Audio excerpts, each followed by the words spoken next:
OpenAI just published a 13-page blueprint proposing to rewrite the American economy for the age of superintelligence. A 4-day work week, a public wealth fund for every citizen, robot taxes, and automatic safety nets that trigger when AI displacement hits a threshold. Intel just joined Elon Musk's Terafab project, a mega chip facility in Austin built by SpaceX, Tesla, and xAI to produce 1 terawatt of compute per year. And a 19-year-old student built a tool in 10 minutes that cuts AI token usage by up to 87%, accidentally went viral with 4,100 GitHub stars in 3 days, and is now more famous than the companies he spent months building. 3 stories.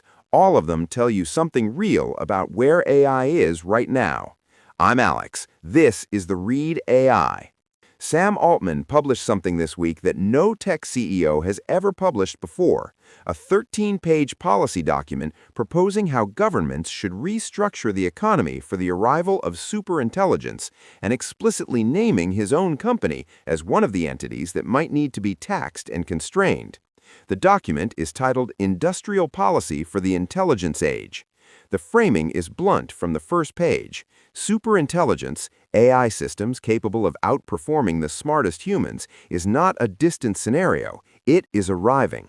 And the social and economic systems built around human labor are not ready for it. Altman told Axios this transition will be as disruptive as the Industrial Revolution. His argument, the Progressive Era and the New Deal both required rewriting the social contract after industrialization transformed the economy. AI requires the same thing, but faster, because this time the speed of change won't give society decades to adapt. So what does OpenAI actually propose? First, a public wealth fund. Every American citizen gets a direct financial stake in AI-driven economic growth. The fund invests in diversified long-term assets, AI companies, and the broader economy, and returns go directly to the public, regardless of existing wealth.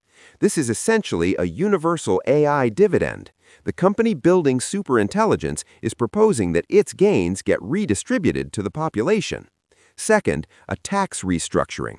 OpenAI argues that as AI hollows out wage-based employment, the payroll taxes that fund Social Security and healthcare will shrink.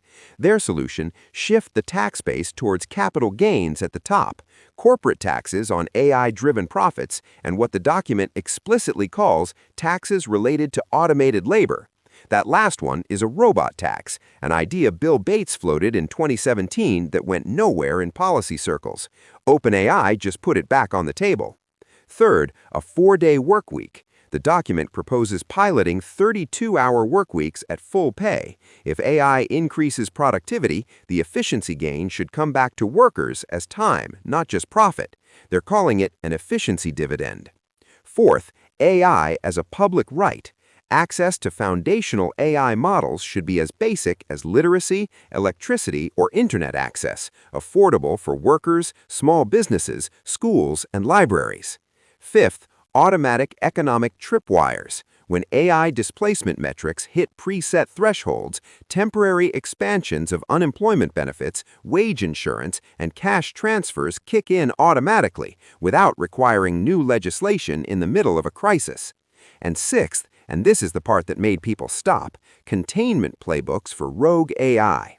OpenAI acknowledges scenarios where dangerous AI systems cannot be recalled because they're autonomous and capable of replicating themselves. Their answer, pre-coordinated government response plans built before those systems exist. Now, here's where the document gets complicated. OpenAI is the company racing to build superintelligence. Sam Altman is the CEO of that company, and this document was released on the same day The New Yorker published a lengthy investigation raising serious questions about Altman's trustworthiness on AI. Critics pointed this out immediately. Gizmodo called the proposals vague. Fortune quoted a former UN AI policy official who said the framework, share prosperity broadly, mitigate risks, democratize access, is identical to what she was writing in handwritten notes during Senate AI policy sessions in 2023. None of this is new. The counter-argument is that it doesn't matter whether the ideas are new. What matters is that the company building the technology is now on the record, in writing, saying that disruption at this scale demands a policy response of historic proportion, that the economic gains could concentrate in a small number of firms, and that OpenAI itself could be one of them. Goldman Sachs research shows AI is already cutting roughly 16,000 U.S. jobs per month, with younger workers bearing a disproportionate share. The question isn't whether displacement is happening. The question is whether anyone in power is taking the policy response seriously enough. OpenAI just published a 13-page argument that they're not. Whether you read that as genuine alarm or strategic positioning ahead of an IPO is a judgment call, but the document exists, and that alone is historically unusual. Intel just announced it's joining Terafab, Elon Musk's mega chip facility in Austin, Texas. Terafab, if you haven't been following it, is the facility Musk announced through a joint venture between SpaceX and Tesla on the Tesla campus in eastern Travis County. The stated goal: produce 1 terawatt of compute per year. That number is so large, it's almost abstract. It's the kind of scale that would make Terafab one of the largest semiconductor operations ever built. The facility is designed to manufacture 2 types of chips, one optimized for edge inference, powering Tesla's vehicles and Optimus humanoid robots, the other hardened for space environments, designed to run hotter than terrestrial chips to minimize radiator mass on satellites. What makes Terafab distinct from every other chip facility is the integration: logic chips, HBM4 memory, advanced packaging, testing, and lithography mask production, all under one roof. Musk's argument is that having everything in one building enables a rapid iteration loop: design a chip, test it, revise the mask, and repeat without shipping wafers across continents. Intel's role is to help Terafab refactor the technology in the chip factory, a stage in development that typically improves chip performance and reliability. Intel stated that its ability to design, fabricate, and package ultra-high performance chips at scale will help accelerate Terafab's 1 terawatt target. Intel's involvement matters for a few reasons. First, the company has been fighting for relevance in a semiconductor landscape dominated by TSMC and NVIDIA. Joining a high-profile project with SpaceX, Tesla, and xAI gives Intel visibility in the AI chip race that it desperately needs right now. Second, it adds credibility to a project that analysts have been skeptical about. Tom's Hardware ran a detailed analysis of Terafab's feasibility and concluded it faces nearly every barrier that exists in semiconductor manufacturing simultaneously. Building a new leading-edge fab from scratch costs between $25 and $35 billion per facility. Achieving competitive yields takes years. Every successful new foundry in recent decades was either spun off from an existing chipmaker or backed by a national government, and many of those are still not competitive. The counterpoint is that Musk has a track record of doing things analysts said were impossible. So does Tesla. The question with Terafab is whether semiconductor manufacturing, which is arguably the most technically demanding industrial process in human history, is more like rocket engines or more like social media moderation. Some things scale through ambition and iteration. Others require decades of accumulated process knowledge that can't be shortcut. What's not in doubt is the demand signal. The global chip industry cannot produce AI compute fast enough to meet projected demand across AI labs, autonomous vehicles, and data centers. That's not Musk's assessment. That's the stated reason major cloud providers are spending hundreds of billions on infrastructure right now. If Terafab delivers even a fraction of what it promises, the timing is right. Intel joining is the first significant outside validation that established players think Terafab is worth betting on. Julius Brussi is 19 years old, a first-year data science student at Leiden University in the Netherlands. Last week, he spent 10 minutes writing a tool he described as a joke.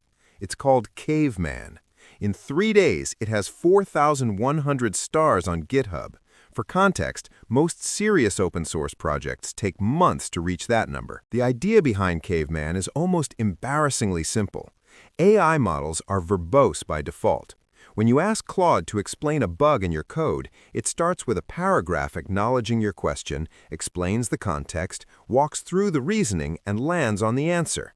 Caveman strips all of that out and makes the AI communicate in minimal fragments, like a caveman. Instead of Claude writing, the reason your React component is re-rendering is likely because you're creating a new object reference in each render cycle.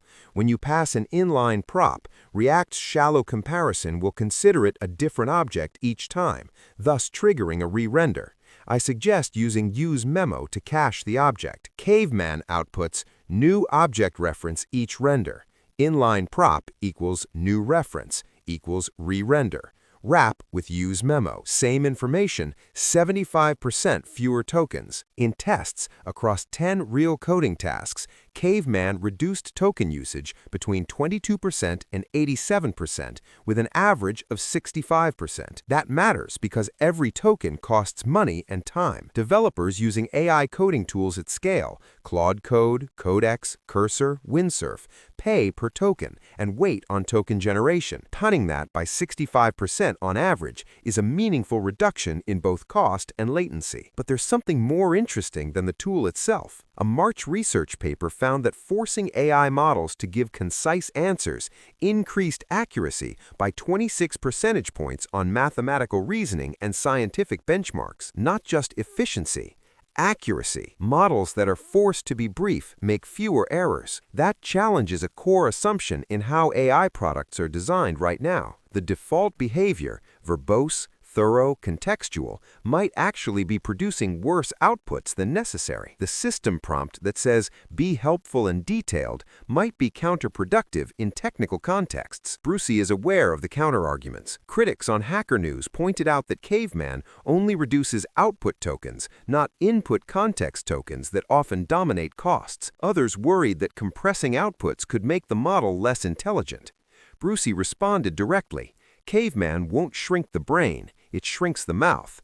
Reasoning tokens are unaffected. Only the visible output gets compressed. The detail that landed with developers, a simple hello in Claude Code, was using 13% of the session quota before the conversation even started. What Brucey didn't expect was that this 10-minute joke would outperform Revue, his Mac OS learning application built over months, and StackLink, his enterprise knowledge management platform, during a university competition. Both launched the same week. Neither came close to Caveman's traction. His own reflection on it is the key to spread is resonance. The meme, "Make AI talk like a caveman," opened the door, but the real value is behind the joke. 3 stories today, and they fit together more neatly than they might seem. OpenAI published a blueprint for restructuring the economy around superintelligence, robot taxes, wealth funds, 4-day work weeks.